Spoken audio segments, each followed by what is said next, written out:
Well, welcome back to our live show. Award-winning business strategist Corey Mosley has great advice for small business owners. On Monday, we kicked off a three-part series with him to talk about how you can be successful in starting your own side hustle. If you missed the first two segments, you can watch them on our show website at wtvr.com/VTM. Now, here's the conclusion to his three-part series with Jessica. We're talking side hustles, and for the many reasons that folks have decided to take on this gig economy, part-time work, or side hustle, no matter what you call it, there are ideas to consider to make it successful. Corey Mosley's been with us for this three-part series. We're now in 3 of 3. Corey, it's great to see you. They call us home stretch, Jessica, home stretch. We are in the home stretch, and I'm ready to work out the details. I haven't moved. I've been right here through this whole, I have not moved in all this time. Well, hey, it's an important conversation and one that a lot of people are having. We've started this conversation in bite-sized pieces. The first part was defining what a side hustle is. The second part covered the idea of tips for success and maybe why people consider the side hustle. In this last part of the conversation, this is the stage of the game where maybe your side hustle has gotten so successful or so big, you want to consider taking it up and making it a full-time gig. So what are your thoughts on that, Corey? You're seeing that happening. Yeah, absolutely. I mean, nobody starts any kind of business hoping that it fails or wanting it to fail, right? So, what are some of the indicators? The indicators are money, are orders, are revenue, right? These are all things that would go, is this working, right? I'm getting more orders, business is becoming steady, and this business, my side business, is now maybe fully replacing my regular income or my other income, my primary income. So those are some of the indicators, right?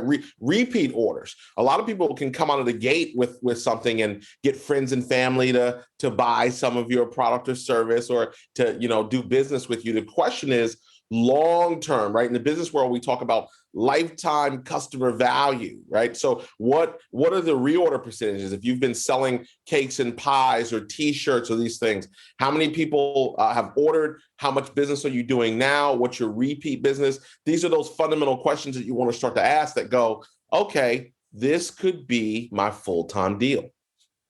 When we spoke in the last part of this series, you had given us the bit of advice of setting intention. So when you're doing that, when you're looking at setting that intention, did that also include maybe the goal of taking it to be your full-time thing? I guess that could be part of it.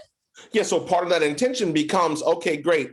Let's arbitrarily, you're making $50,000 a year in your business, in your personal life and your primary mode of income.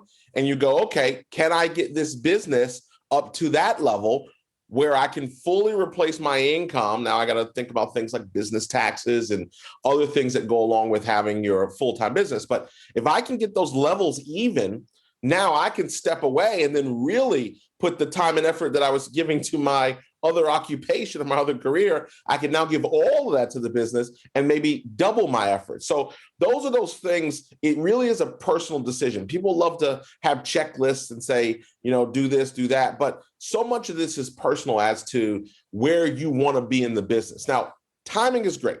What they tell us is, and I talk about this, I literally wrote the book, Entrepreneurship Confidential, on this topic. I talk about this in the book. 47.6 million people will be classified as full-time independent workers within the next 3 years, meaning they're a single person entity. They don't have employees. They're a solopreneur. They have businesses. So that trend is going in the right direction. So now is the time to be really thinking about that and thinking about what you want the end game to be for your business growing. Interesting. And in a way, getting your mind wrapped around trying it on for size, seeing if that's how this is going to continue. Yeah, you start to learn, right? We talked about R&D in the last one. This is your R&D. Is this the way you want to do it? Is this the great price point? We think about, historic stories. Martha Stewart, right? When she was selling her pies for $6 or $7, nobody bought them. When she took the same pie and made it 13, 14, 15, she made it premium, she was selling out because she started to understand perception, supply and demand, branding, all of those things started to play a role in learning those lessons. So side hustle is a great way, is a more low cost way, right? It doesn't require you to, you don't want to open a whole restaurant and then realize nobody likes the food that you cook, right? Those are the lessons you don't want to learn. Yeah. Yeah. A great opportunity for field testing.